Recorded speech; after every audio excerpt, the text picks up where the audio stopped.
En métropole, 5e week-end de mobilisation, les opposants au pass sanitaire ne désarment pas. Il y a eu plus de 200 manifestations à travers la France, 5 jours après la généralisation du dispositif de contrôle dans la plupart des lieux publics.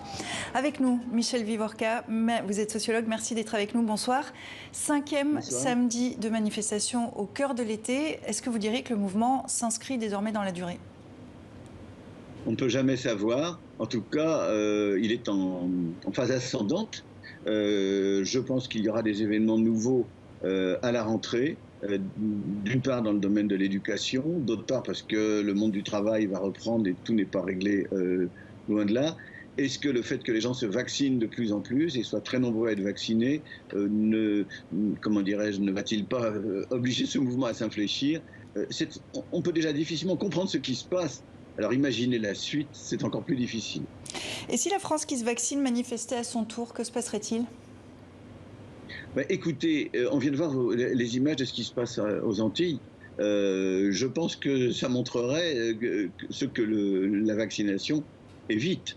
Et par conséquent, je pense que ça aurait une force très, très grande. Mais une chose est d'être vacciné, citoyen, une autre est de protester. Et manifestement, ces deux France ne se parlent pas, ne s'écoutent pas, ne s'entendent pas.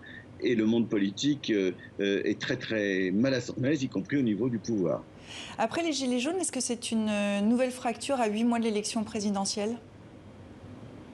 C'est en tout cas une nouvelle époque qui s'ouvre avec un mouvement très horizontal, c'est-à-dire qui ne veut pas se doter de leaders, d'organisations, discuter, et un pouvoir très vertical qui, lui, avance avec une politique sanitaire très très claire. Et donc le grand problème de la France aujourd'hui, c'est la difficulté à faire marcher ensemble la verticalité du pouvoir et l'horizontalité de ces contestations, qui ont une différence avec les Gilets jaunes. C'est qu'on y voit beaucoup plus nettement une tentative de l'extrême droite, d'une certaine extrême droite, pas celle de Marine Le Pen, celle plutôt de Dupont-Aignan et surtout de Florian Philippot.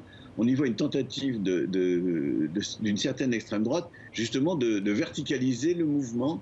Et de ce côté-là, on voit vraiment des choses peu ragoûtantes, des gens qui défilent avec une tête décapitée du chef de l'État, comment dirais-je, caricaturé un peu en juif, des attaques antisémites, j'ai vu 2 ou 3 pancartes au moins. On voit des choses très inquiétantes dans cette partie-là du mouvement. Est-ce que vous pensez que ce mouvement peut se radicaliser ?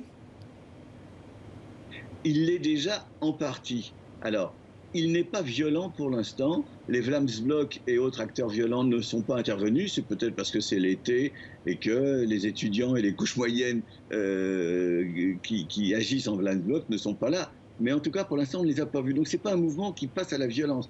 Mais les propos, les attitudes, la détermination, le fait qu'on ne peut pas discuter, ça, c'est extrêmement radical. Donc, ce qu'il n'y a pas, c'est la violence pour l'instant et j'espère qu'on n'en aura pas. Merci pour cette analyse de ces manifestations, de ces samedis de manifestation en France. Merci Michel Vivorca d'avoir été avec nous dans 64 minutes.